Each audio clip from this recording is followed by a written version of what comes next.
Hey there, welcome to another episode of Football Everyday. It is, of course, the Euro 2012 edition, coming to you live and direct from the studios here. I'm now starring PJ. My name's Nelson. Joining me today, Ian Yee and Zack Yusof. Guys, good to see you. All right. In your wonderful Adidas talks as well.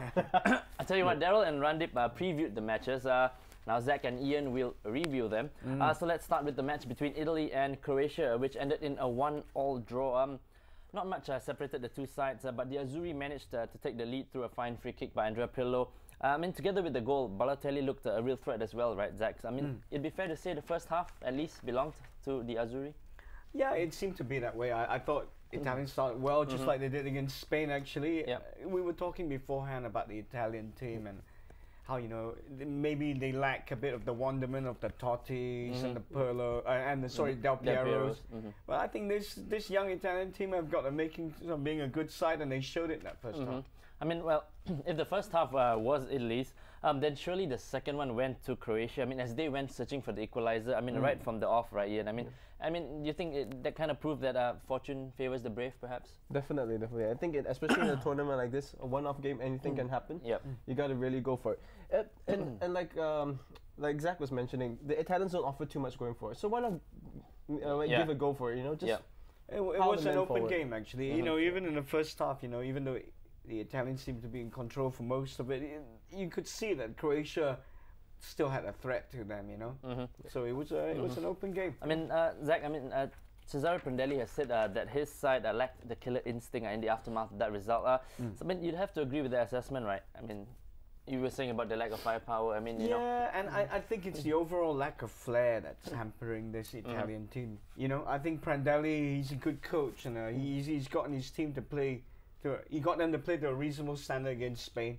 But this one was a different kind of game altogether. It was something that they grind out, and I think they were trying to hold on, Nelson, and in the end, they couldn't. Ian, deserved point for Croatia? Yeah, definitely. I think they could be a dark horse in this competition, especially with now there's a third Mario coming into the picture, Mandzukic as well, Mandzukic. They were drawing a comparison between the performances of Balotelli, another big guy, and Mandzukic, and how much more effective the Croat was. He really used his physicality, and he seems to be hardworking as well. I'll tell you what, in the other Group C match, holders Spain quite easily dismantled Ireland by 4-0. Many were wondering whether Del Bosque would start with Torres, and the Chelsea man certainly did justify his selection with two well-taken goals, right, Zack? He did. Apparently, it's his first competitive goal for Spain for 2 years, right? And it was a real vindication for the man Torres. We've all had a go at Fernando Torres over the last couple of years. And you could see by the way he celebrated his first goal. It meant a lot, right? It meant a lot. The old ear gesture, I'm sure that's a lot of... aimed at the critics, of course. That's why purging of all that stuff. I'm sure that's why Ian's wearing his Spain jersey. But Ian, Spain was Spain, but the Irish were once again a mess at the back. And apparently Spain made 859 passes in that game. So you'd have to say the Irish deserve to go home. To be out of the tournament. We look at some more stats here. 66 ball possession, 66% possession for Spain. 26 shots on goal, 20 on target. You can't argue with those stats. I think the Irish were just caught out. From start to finish, Spain were in control of that game, and it was quite a one-sided affair, to say the least. And in the aftermath of that result of the Irish's exit, Zack, former Heartman Roy Keane, he has come out and said that the Irish need a fresh and new approach. I think would you agree with the man? Of course, mate. He's saying that they should really get rid of the sing-song attitude that they seem to have, in which, the players talk up the supporters, and the supporters are there in their thousands having a nice sing-song while the team gets beat on the pitch. I think what he's trying to say is that mentality has to change, and some of those goals yesterday were very soft, right? But Ian, would you agree with Roy Keane? Being a former United player, and you want them to be competitive, right? I don't know. For as a United fan, you kind of get tired of what Roy Keane says after a while, right? He's been taking pot shots at Ferguson. Every once in a while, he'll come up with some criticism of some certain players. But in this case, I think he's right. I think what was that phrase they always say? You gotta love winning, hate losing, whatever. So it's like the Irish. They love winning. When it's all good, they're happy. They're singing about. I bet you Trapattoni wishes he had a Roy Keane on the pitch. He wouldn't have lied down so easy as they did. I was going to come to that. Zach, do you think they should stick with Trapattoni? He did well in taking them to the tournament, right? this result aside, Ireland are not a terrible team. They showed that in qualifications. They were just in a tough group, you know. All right, just to close up the segment, Ian, the group that results this morning leave Spain on 4 points, Croatia on 4 points, Italy on 2, and the Irish with none. So, Ian, it's looking pretty straightforward, but I think Italy look like they might go home, right? Italy? No, I think Croatia. They have to score one more goal than Croatia. Wow. Okay. If it comes down to goal difference, which it may it comes out to how well Spain wanted to treat this game, right? They're probably going to rest up because they have so much in reserve. You got to give everybody a game. So, wow, yeah, this is going to be a tough one. Zack, can you see the Italians going through? Italians got to play the Irish, the supposed whipping boys. It's going to be a tough one. I think the Irish don't want to lose that last game, so... Yeah, exactly. And the Italians, how many goals can they score? I hope Italy goes The Irish have pride to play for, right? All right, so we'll see what happens in that group. It is time for our break here on Football Everyday. We'll be right back with a look at tonight's matches in Group D, everyone's favourite, England, I guess. So see you real soon on Football Everyday.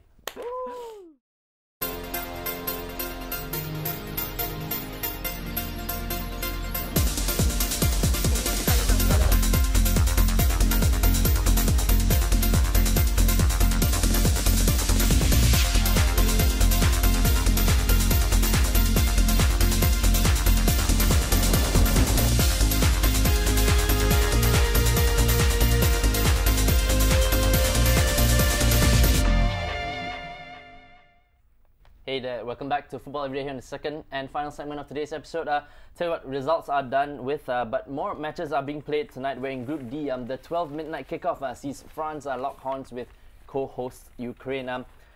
The French had most of the possession against England, but didn't create too many chances. While Andrei Shevchenko, he's still around, believe it or not.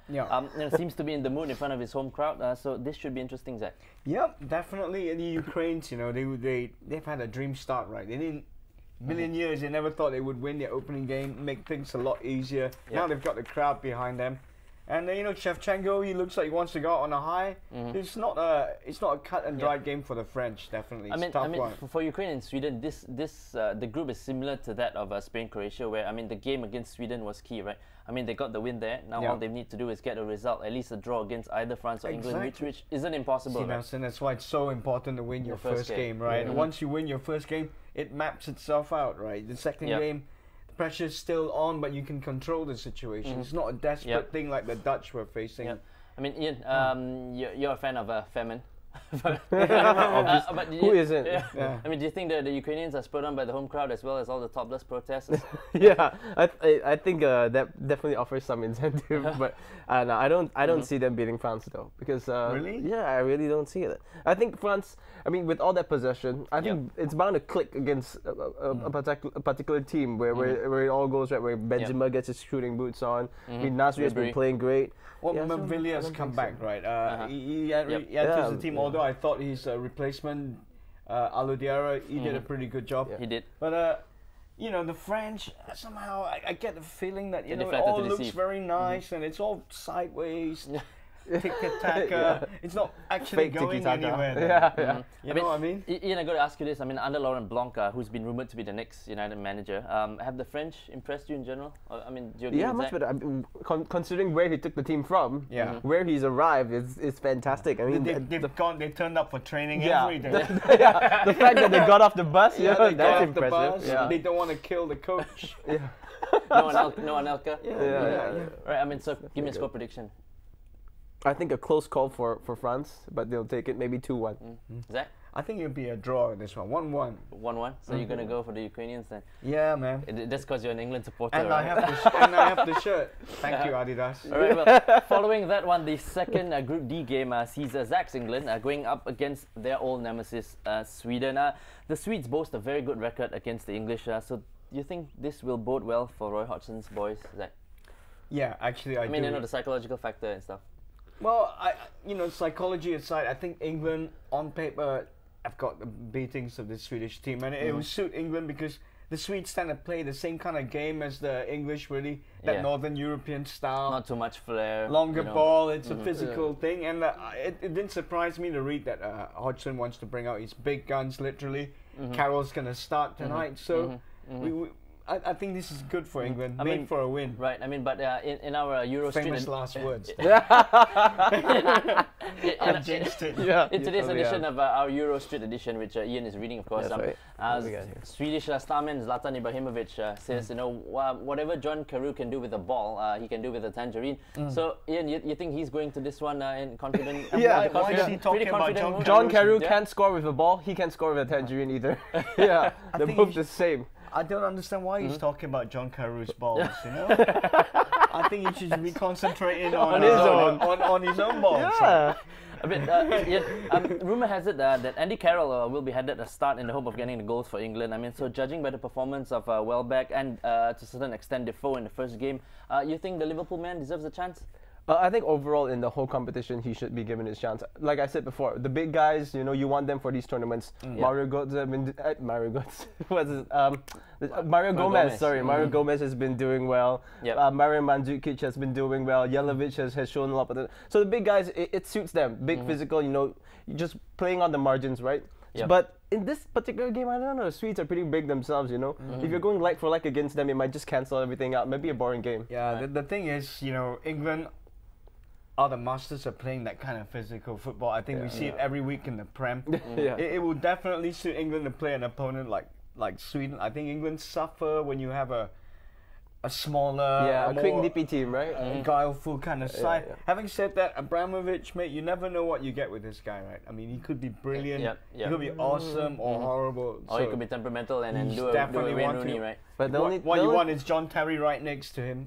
So interesting the only thing you can battle. predict with Ibrahimovic is that he probably won't score. Yeah. He probably won't They've score. got Larson, who's dangerous at set pieces, Yeah. so Yeah, England yeah, know yeah. what to expect. It and I should be think- interesting then. I'm sure you're going to stay up to watch this one, Zach. Definitely, Quick man. one, Ian. France, well, England would expect France to beat Ukraine, so I tell you what, England will have to win this, right? Definitely for sure. Can they do I it? think I think they can, especially with they're predicting that the Oxlade-Chamberlain will start as well, right? So I think he has the meetings of these defenders here. I don't know who, I barely know who some of these Never guys even are. Heard of them, right? And you were Zach, saying playing at night, you know, Yeah. the weather will be better. No, so yeah. give me a England. score prediction, Zach. Your England boys. Ooh, 2-0 England. 2-0 England. Well, that's pretty Clean confident. sheet, man. All right. Yeah. Thanks a lot, guys. Pleasure as usual. Well, I tell you what, we'll see what happens in Group D tonight. Thanks a lot for your thoughts, guys. Pleasure as usual. You want to send us a line, drop it to us at football@thestar.com.my, and don't forget to pick up your daily copy of the Euro 2012 Street Edition as well. Thanks to my lovely I sleep assistants. with mine. Thanks for watching Football Every Day. We'll see you tomorrow, same time, same place. Ciao.